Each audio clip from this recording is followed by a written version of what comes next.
19th Commonwealth Games. एक खबर ने देशवासियों का सीना चौड़ा कर दिया। खबर थी कि भारत को 19वें राष्ट्रमंडल खेलों यानी कि कॉमनवेल्थ गेम्स के आयोजन के लिए चुना गया है। 2010 में कॉमनवेल्थ गेम्स होने थे, जिसकी तैयारी के लिए भारत के पास 7 साल थे। भारत के पास वो मौका था जब भारत पूरी दुनिया को उभरते भारत से रूबरू करा सकता था। अब समय जो है काफी निकल चुका है। मैंने 8 साल पहले ये बात कही थी जब कॉमनवेल्थ गेम्स इंडिया को अलॉट हुई। ऐसा होता भी अगर केंद्र में सरकार न बदली होती। 2004 में केंद्र में कांग्रेस की सरकार बनी तो कांग्रेस ने दुनिया को रूबरू कराया अपने घोटाले करने की तकनीक से।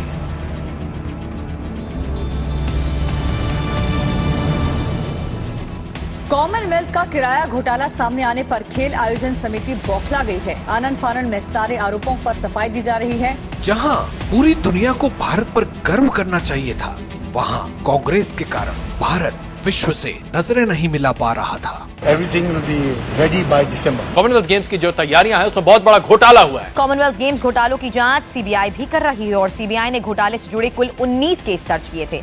हुआ यूं कि जिन 7 सालों में कॉमनवेल्थ गेम्स की तैयारी होनी थी, वो 7 साल कांग्रेस ने काम कम घोटाला ज्यादा करने में लगाए। 3 अक्टूबर 2010 को कॉमनवेल्थ गेम्स शुरू होने थे, लेकिन उससे कुछ दिन पहले ही मीडिया ने कुछ तस्वीरें जारी कर दी। तस्वीरें जारी होते ही पूरे विश्व में भारत की किरकिरी होने लगी थी। मीडिया की उन तस्वीरों में दिखाया गया था कि खिलाड़ियों को रहने के लिए जो क्वार्टर बनाए जाने थे वो आधे अधूरे थे। गेम्स के शुरू होने से पहले एक डेलीगेशन तैयारियों का जायजा लेने भारत आया। We are disappointed in a number of things. There's no question at all about that. There are matters relating to transport and difficulties there, the security arrangements, the fire safety arrangements, evacuation of the building. Delegation ने तैयारियों पर सवाल उठाते हुए एक कमरे की बिस्तर की फोटो सबमिट कर दी, जिस पर कुत्ते ने केक बना रखा था। इसके अलावा कुछ अन्य तस्वीरें भी थी, जिनमें बाथरूम में पान की पीकें दिखाई दे रही थी। ये तो बस कांग्रेस के कारनामों का ट्रेलर भर था, पूरी पिक्चर अभी बाकी थी। 29 अक्टूबर 2009 को तत्कालीन राष्ट्रपति दिबा पाटिल को ब्रिटेन के शाही बकिंगम पैलेस में महारानी एलिजाबेथ ने बेटन सौंपा और राष्ट्रमंडल खेलों की औपचारिक शुरुआत की। राष्ट्रमंडल खेलों की एक पुरानी परंपरा है कि ये बेटन सभी कॉमनवेल्थ देशों की यात्रा कर उस देश में पहुंचता है जहां पर खेल हो रहे होते हैं। तो ये बेटन दिल्ली पहुंच गया। इस बेटन की ट्रांसपोर्ट वीडियोग्राफी बैरिकेडिंग के लिए एएम फिल्म्स नाम की कंपनी को करीब 4 करोड़ रुपए दिए गए थे।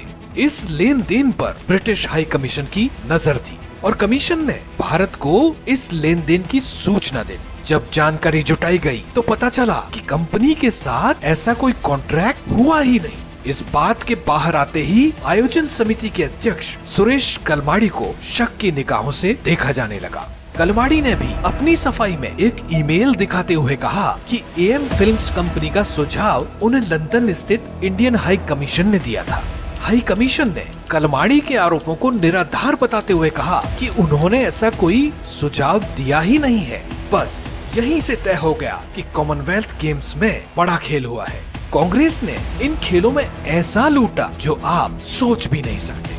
जिस टाइम स्कोरिंग रिजल्ट मशीन का टेंडर 4 नवंबर 2009 को खोला गया, उस टेंडर को 12 अक्टूबर 2009 को ही स्विस कंपनी को दे दिया गया था। जिस मशीन का काम MSL स्पेन 62 करोड़ रुपए में कर रही थी, उसे टेंडर न देकर उस स्विस कंपनी को दिया, जिसने उस काम के 157 करोड़ रुपए लिए, जिससे ये साफ हो गया कि 95 करोड़ रुपए का खेल कलमाड़ी ने किया था। इतना ही नहीं, टॉयलेट पेपर का रोल जो 100-200 में आता है, उसे 3-4 हजार प्रति रोल पर खरीदा गया। 300 रुपए के सोप डिस्पेंसर को हजारों में और लाखों की प्रैक्टिस मशीनों को करोड़ों में खरीदा गया। ऐसा करते करते भारत की जनता की मेहनत की कमाई का 70,000 करोड़ कांग्रेस खा गई। लेकिन कांग्रेस की भूख अभी शांत नहीं हुई थी।